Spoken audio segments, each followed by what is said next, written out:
briefly walk you through some specific examples. In one hadith, Imam Sadiq alayhi salam says to Mufaddal ibn Umar, he says, يخرج مع القائم عليه السلام من ظهر الكوفة 27 رجلا. 17 men will emerge with Imam al-Mahdi in the outskirts of Kufa. Maybe it's referring to Najaf. 15 of them are from the qawm of Musa alayhi salam. الذين كانوا يهدون بالحق وبه يعدلون. 15 from the people of Musa alayhi salam who upheld justice. Allah will resurrect them. They will join the Mahdi. وسبعة من أهل الكهف. The people of Ashab al-Kahf, the people of the cave, they will be given the chance to return back to this life. ويوشع ibn Nun. I think in Christian scriptures or Jewish scriptures, he's Joshua.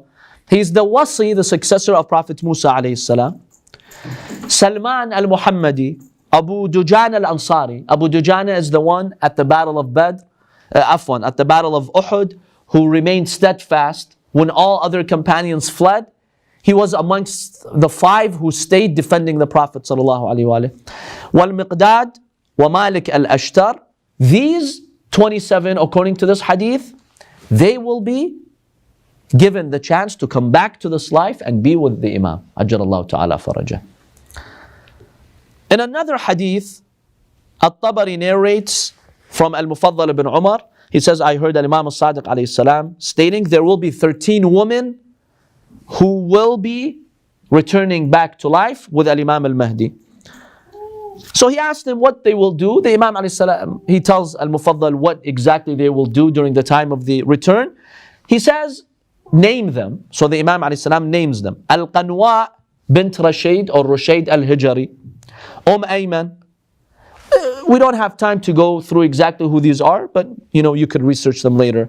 Wa Habbab al-Walibiyya. Wa Sumayya, the mother of Ammar ibn Yasir. Wa Zubayda. Wa Khalid al-Ahmasiyya. Sa'id al-Hanafiyya. Siyan al-Mashita, the one who was at the time of the Pharaoh. She was the hairdresser of the daughter of the Pharaoh. Wa Khalid al-Juhaniyya. The Imam alayhi salam says these specific ladies, 13 of them, Allah will resurrect them, bring them back to life, and they will help the mission of Imam al-Mahdi. Then we have hadiths that state anyone who has these qualities will be given the honor to return back to life. Assalamu alaikum. So this hadith, in this hadith, the Prophet sallallahu alaihi wasallam, he tells Salman about the Imams. Then he tells him, Ya Salman, innaka mudrikuh. Salman, you shall meet the Mahdi. وَمَنْ كَانَ مِثْلُكَ, and the one who's like you. وَمَنْ تَوَلَّاهُ عَلَى هَذِهِ الْمَعْرِفَةِ, the one who has your wilayah, who has your iman, O Salman, Allah will bring him back to life and have the chance of serving the Mahdi. Another hadith from Imam Sadiq alayhi salam, he says if you recite Dua al-Ahd 40 days, 40 mornings, Allah subhanahu wa ta'ala will grant you the honor of being resurrected with Al-Imam al-Mahdi ajjalallahu ta'ala farajah. Having said that, let's briefly talk about the return of the Imams of Ahlul Bayt. So it seems that after Al-Imam al-Mahdi and those who will come back for the Raj'a and they will support him, another round of Raj'a begins. So basically we have 2 rounds. One is those righteous people who will be back to help Al-Imam al-Mahdi establish his government, and the disbelievers whom Allah subhanahu wa ta'ala will seek revenge from. Then after the Imam establishes his government, the next round of Raj'a that will start is the Imams of Ahlul Bayt. And this is a hadith from Imam Baqer alayhi salam. He says, Ayyamullahi thalatha, the days of God are 3. Yawma yaqumul qa'im, the day that Imam al-Mahdi reappears, ajjalallahu ta'ala farajah. Wa yawmul karra, the day of the return. Wa yawmul qiyamah, and the day of judgment. So the Imam is very clear that after the Mahdi there will be a round of Raj'a. So the first one to return in the Raj'a is Imam Husayn alayhi salam along with his companions. This is a hadith from Imam Baqer alayhi salam in the book Mukhtasar Basair al-Darajat, page 22. He says the first one to return is Imam Husayn alayhi salam. He will rule for such a long time. And he gives basically an expression. He says the eyebrows of the Imam will, be long to indicate his long life and how long he will rule the earth. This is Imam Husayn alayhi salam. In another hadith, the Imam alayhi salam says, أول من تنشق الأرض عنه ويرجع إلى الدنيا الحسين بن علي alayhi salam. The first one of the Imams for whom the grave shall split open and Allah subhanahu wa ta'ala will resurrect him in this world is Imam Husayn alayhi salam. In another hadith, Al-Kulayni narrates this in Al-Kafi. The hadith from Imam Sadiq states, Imam Husayn will be resurrected with 70 of his companions. And basically people will have doubts. Is this really Imam Husayn or not? Al-Imam al-Mahdi makes it very clear to his people, yes, this is Husayn. And these are his companions. Once people feel confident that this is really Imam al-Husayn alayhi salam, Allah subhanahu wa ta'ala will take the soul of Imam al-Mahdi. Al-Imam al-Husayn will take Imam al-Mahdi, he will bury him in his own grave, and he will do the salah on him, then he will rule. So the first one to come back to life in the Raj'a is Imam al-Husayn alayhi salam. Then we have other Imams. In another hadith which Al-Allam al-Majlisi in his book Al-Bahar narrates, it's from Imam Baqer alayhi salam. He says, Inna Rasulullah sallallahu alayhi wa aliyan sayarji'an. The Prophet sallallahu alayhi wa and Imam Ali shall return back to this life. And Allah will give them a chance to establish justice. And in fact, we have hadiths that it's the Prophet ﷺ who will slay Shaitan and Iblis.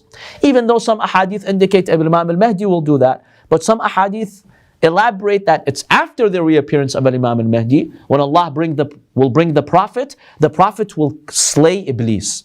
And that is the Yawm al-Waqt al-Ma'loom that Allah promised to Iblis when he said, oh Allah, give me life until the day of judgment. Allah says, no, I give you time till the fixed day. The fixed day is when the Prophet ﷺ will return back to this life and he will kill Shaitan. In one hadith, Imam As-Sadiq alayhi salam, he is explaining this verse, إِنَّ الَّذِي فَرَضَ عَلَيْكَ الْقُرْآنَ لَرَادُّكَ إِلَى مَعَادٍ. Allah is talking to the Prophet. He says, the one who's revealed the Quran to you, he shall bring you back. Now the tafsir is he'll bring you back to Mecca after you are evicted out of it. However, the ta'weel of this verse, the Imam alayhi salam says, نَبِيُّكُمْ رَاجِعٌ إِلَيْكُمْ. Your Prophet will come back. This is part of the Raj'a. And we also have a few hadiths from Al-Imam Ali ibn Abi Talib alayhi salam. He says, I will come back to this life.